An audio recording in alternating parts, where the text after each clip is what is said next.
someone say flush?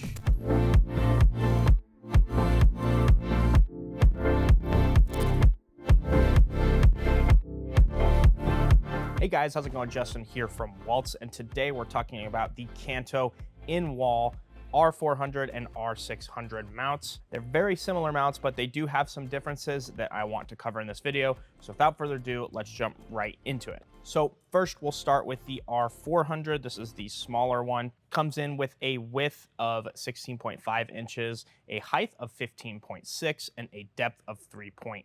It weighs about 23 pounds. Because of the way the clamps are made on the edge, you can actually wedge this into the stud.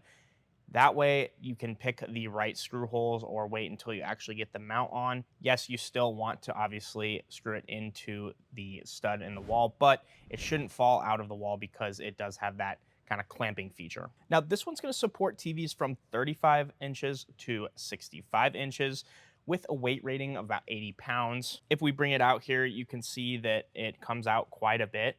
18 inches of full clearance, so if you need to service the box or get behind the TV, you have that option very easily. Also, there's some tilting that you can do. I have it pretty tight here, but we'll push it down anyway, so as you can see, it can tilt. If you're looking for that flush mount, obviously, you don't want to tilt it, but we'll go ahead and squeeze that back in there. Also, I forgot to mention it has 90 degrees of swivel, and you might have noticed the VESA pattern. You have a couple different options here. Biggest being 400 by 400. So if your TV has a bigger than 400 by 400 VESA pattern, you're going to want to look at something else. And then also on the arm, it has some nice cable management hooks. You also might have noticed some of the holes for cable management. So if you want to drop some wires down the wall, you totally can. Or if you want to install your own power, which I would recommend, you could do that as well. Now, let's move on to the 600.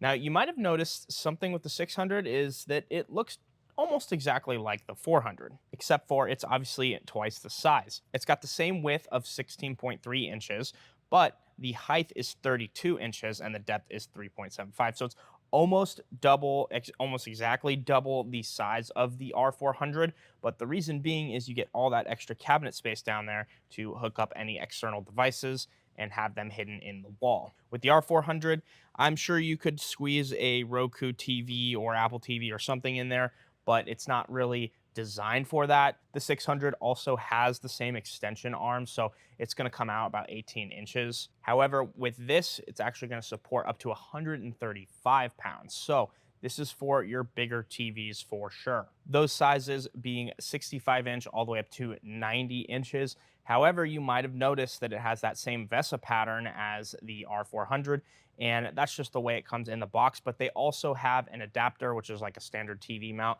that you can attach on there and then connect your larger TVs that have a bigger VESA pattern than 400 by 400. So the only downside here really is that you kind of lose that ultra flush look. However, it's still going to be more flush than anything that you try to mount on the wall yourself. Also, one other cool thing about the R600 is that you can mount on the upper end of the box, or you can drop it down to the lower box on both sides. I don't think I mentioned that. The R400 can also be mounted on both sides. On the 600, you obviously have more options. You have 4 options to mount instead of 2. So, I mean, both of them can be screwed in on either side of the box, fastened to a stud. They also both have punch outs on the bottom and the top for running that power. If you want to get an outlet installed in there, I highly recommend that. They're both made of very solid steel, hence why they weigh so much. But it also has this really nice powdered coat finish, and I think that's a nice touch from KANTO. And again, the R600 has those cable management clips, just like the 400. So that about wraps it up for the R400 or the R600. If you guys have any questions,